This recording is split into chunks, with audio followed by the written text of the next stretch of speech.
14:38, ya regresamos en vivo y en directo acá en la comunidad del contenido, haciendo la invitación, como siempre, para que estén atentos a nuestro sitio web tvu.cl, donde pueden revisar las entrevistas que hacemos acá en el matinal Siempre Juntos, las notas del departamento de prensa, los despachos, y también van a poder encontrar la conversación que vamos a tener a continuación con Manuel Baeza, sociólogo, doctor en sociología, académico acá en la Universidad de Concepción, respecto a todo lo que hemos estado viviendo en este último tiempo, respecto a los actos de violencia, cómo hemos ido cambiando como sociedad durante esta pandemia, porque no podemos decir después de esta pandemia, seguimos aún.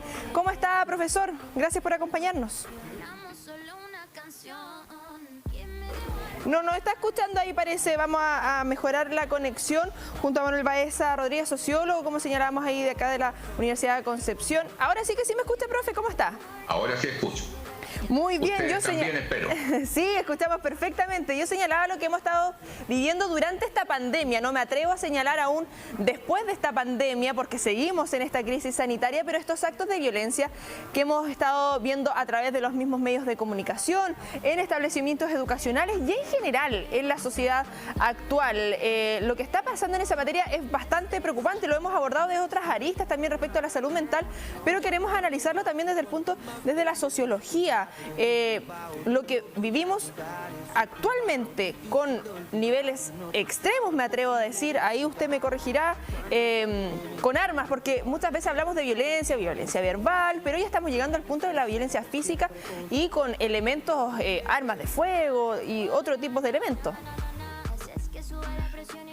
Es verdad, cuando uno habla de violencia, yo prefiero no hablar de la violencia en términos genéricos, generales, ¿no?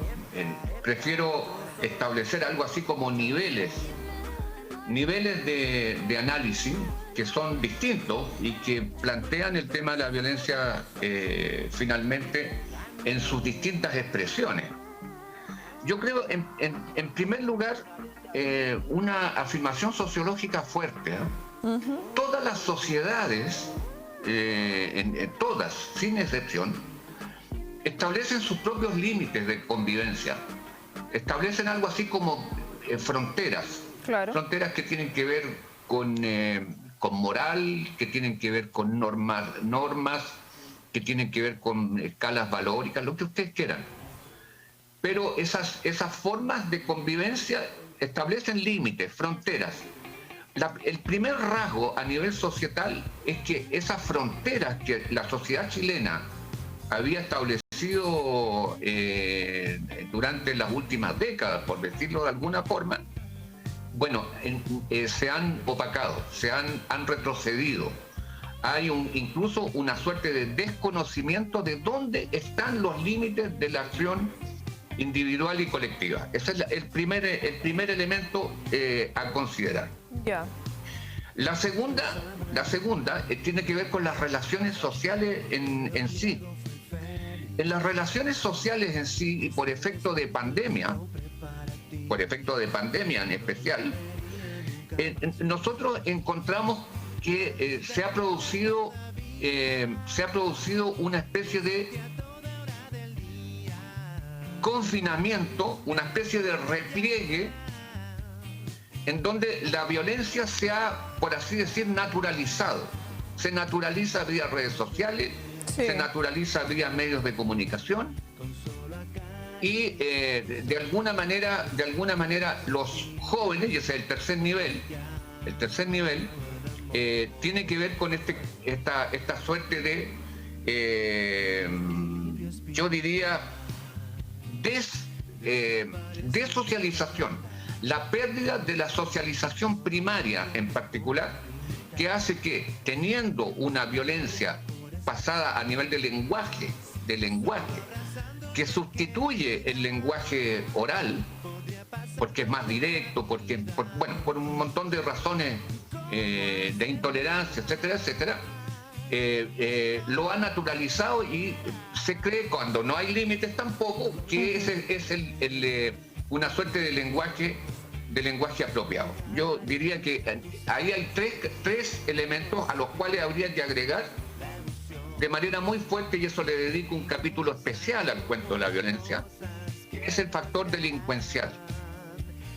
El factor delincuencial tiene que ver hoy día fundamentalmente con el narcotráfico, con los ajustes de cuenta, con una violencia inusitada en la cual yo diría el factor violencia asimilado al lenguaje tiene ahí su más terrible expresión, donde los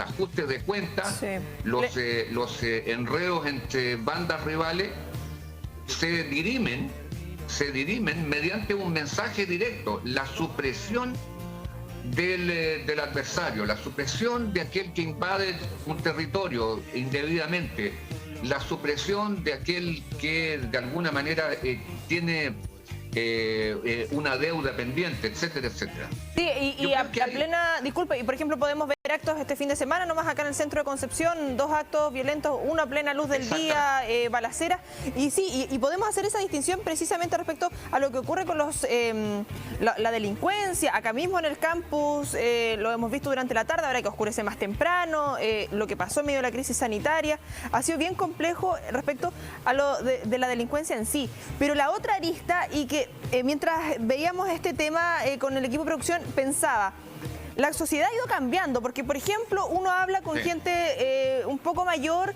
y en su época era normal que en la casa, por ejemplo, se le pegara algún tirón de pelo o se retara con algún tipo de violencia, de algún acto más física. Actualmente hemos ido cambiando, que eso no es correcto, que hay maneras de procesar todo esto, que todo se tiene que ver con palabras.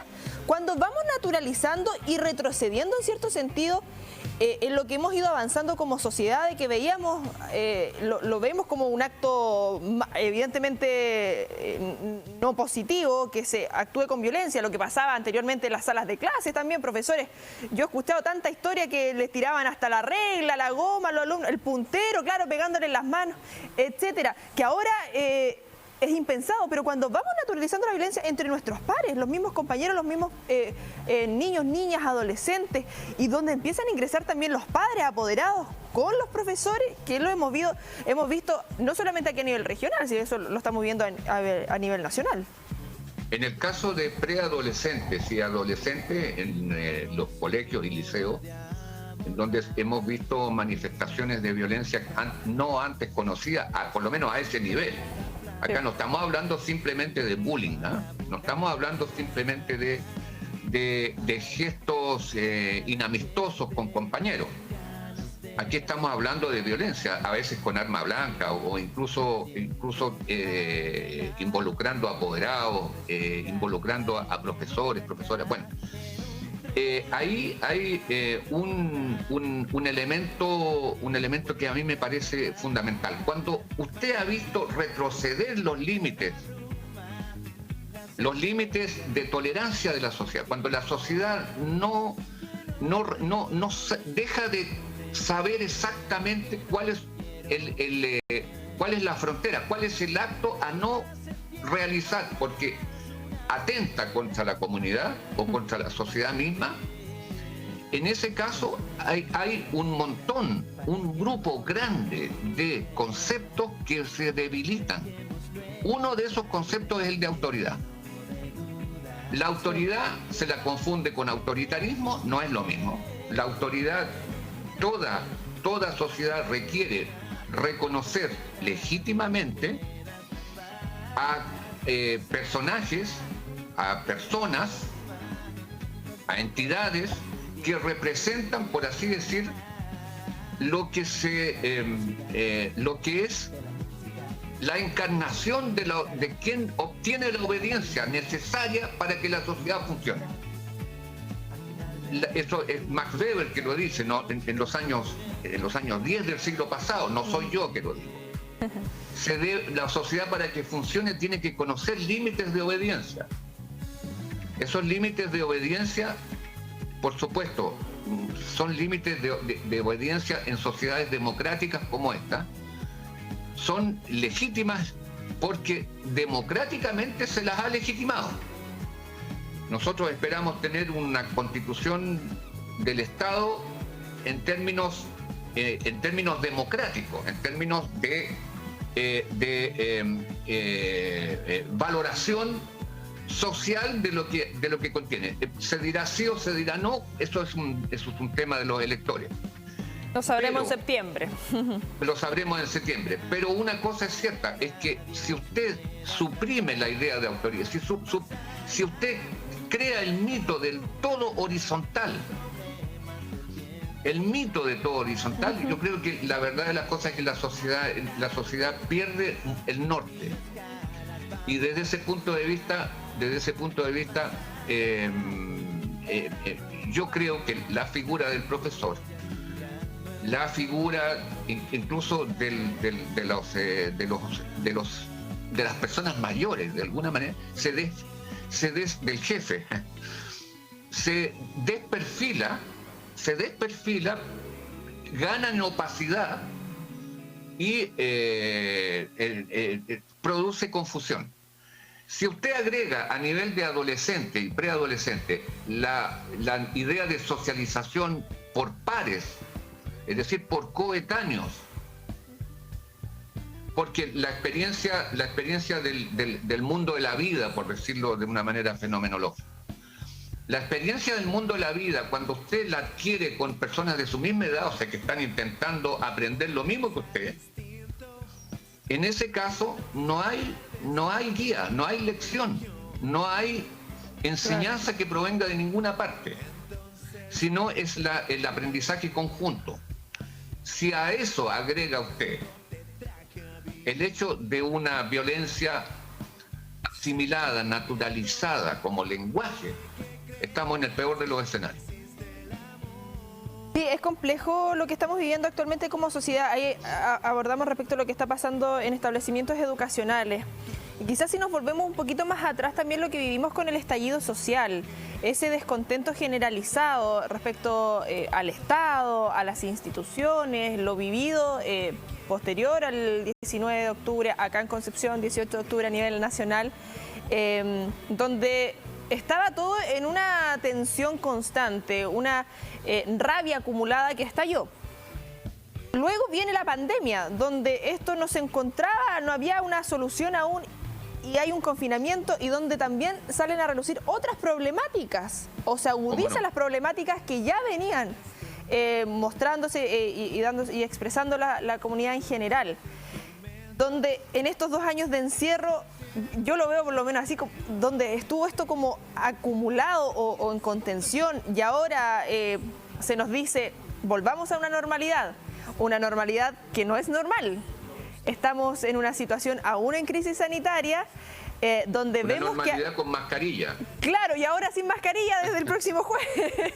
Pero donde hay una tensión que uno lo puede ver en cualquier parte. No es algo que uno diga, oye, ¿sabes qué está pasando en este punto solamente? Uno sale a la calle, mayor cantidad de vehículos, mayor estrés de los conductores, bocinazos, gritos, que te miraron feo, etcétera, etcétera. Y es una cosa que está hemos ido perdiendo nuestra capacidad de tolerancia. Claro. Y eso tiene que ver, en mi opinión, con una multiplicidad de factores, ¿eh? Entre otras, las desconfianzas sociales. Las desconfianzas que tienen, y los descontentos también, que tienen que ver con una especie de pérdida de legitimidad de las instituciones. La sociedad democrática chilena se ha debilitado por eso, porque las instituciones que hasta ayer se tenía una especie de fe pública, ¿no es cierto? Han retrocedido en la confianza y la verdad de las cosas es que el mundo de la política sería, por así decirlo, el primero de los afectados, ¿no? Sí. Además de otras instituciones, naturalmente. Desde ese punto de vista, el estallido social del año ya 19, sí, 20, pone en evidencia, ¿no es cierto?, aquello que se venía fraguando por descontentos que iban creciendo, porque estructuralmente Chile no daba respuesta a un montón de demandas y de interrogantes que al acumularse fueron desprestigiando la política. Una de las cuestiones fundamentales que desafía el actual gobierno sería la capacidad de superar esa crisis, devolverle confianza a la política, a los actores de la política, porque sin lugar a dudas ellos personifican al Estado a través de un gobierno oposición, si ustedes quieren. Y por lo tanto ellos tienen en sus manos las herramientas, o no las tienen aún, digamos, no sabemos muy bien, las herramientas que permitirán recuperar la fe pública, recuperar una de las cosas más difíciles, que es la confianza. Sí, a eso quería llegar. ¿Cómo reconstruimos eso? ¿Cómo nos armamos nuevamente? Y no solamente algo que viene desde arriba, desde la élite política o de toda esta crítica que ha habido y que se ha perdido el respeto, evidentemente. De esto hacíamos el análisis hace un par de semanas atrás. Marzo, en 3 semanas hubo actos de violencia hacia autoridades, lo que pasó con la ministra Siches de la Araucanía, lo que pasó con un convencional, lo que pasó con el gobernador acá, Rodrigo Díaz, y lo ocurrió también durante esta jornada. Se ha perdido evidentemente ese respeto y todas las autoridades, pero en general como sociedad, como pares, como cada uno en su área, ¿cómo podemos ir aportando también en eso? Y no, sumando y no restando, evidentemente, en este cambio, porque los cambios sociológicos sabemos que son complejos y sobre todo en estos momentos donde tenemos una pandemia, donde estamos con cambios importantes estructurales, convención, está asumiendo un nuevo gobierno, hay diversas cosas que nos están afectando más allá, que es tema para otra conversación respecto a lo que pasa a nivel internacional, porque nosotros nos sorprendimos con este tipo de violencia, pero afuera las violencias son de otro tipo. Nosotros mantenemos ciertos estándares de violencia respecto a lo que está pasando en Ucrania, Rusia, por ejemplo. Yo creo que uno de los la recuperación de la confianza, de las confianzas mutuas, digamos, que es algo extremadamente complejo. La confianza es algo que se cultiva a través del tiempo, y la desconfianza es cosa muy rápida. Se produce una ruptura de la confianza, y la desconfianza es muy difícil volver a retomarla hacia el cauce positivo, digamos, hacia el retorno a la confianza. Por lo tanto, es un tema largo. Como se trata de un tema de largo plazo, yo diría que una de las cuestiones fundamentales es cultivar algo en los cuales los chilenos no somos muy especialistas. A ver. Que es la capacidad de escucha. Nosotros no nos sabemos escuchar. Nosotros no nos escuchamos, definitivamente. Se habla mucho, es el reino de la retórica, pero se escucha muy poco. Y se habla muchas veces sin saber. Esto implicará muchísima paciencia, pero mucho trabajo.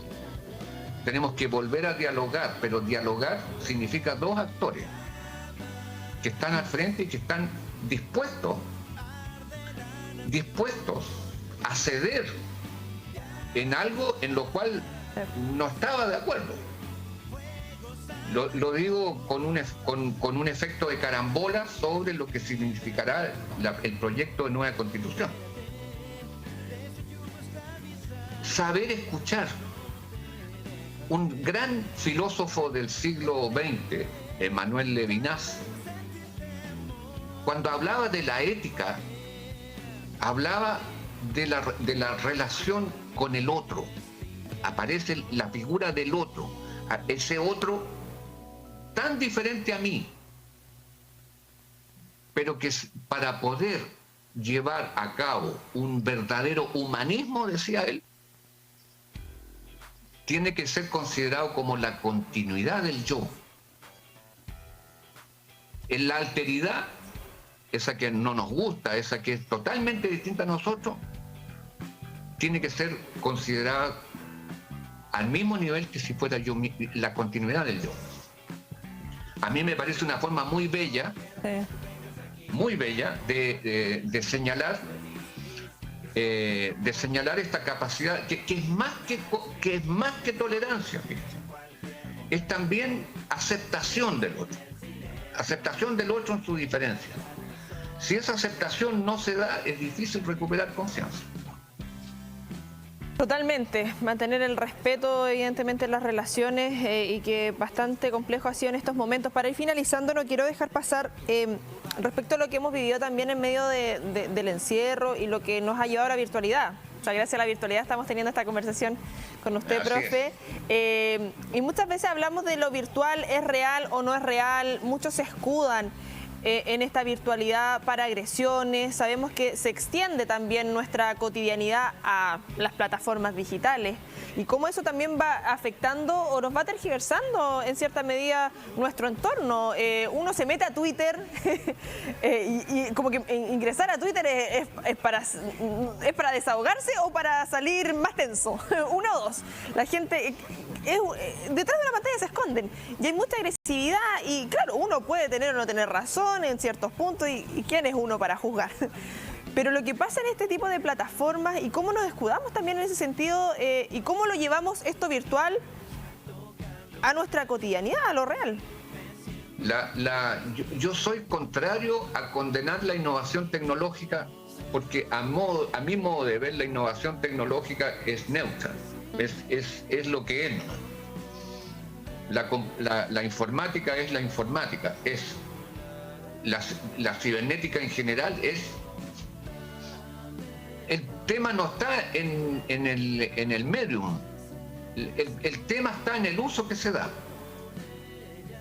Y en el uso que se da, yo creo que hay muchísimo que aprender, y hay muchísimo que desarrollar, y hay muchísimo que mejorar.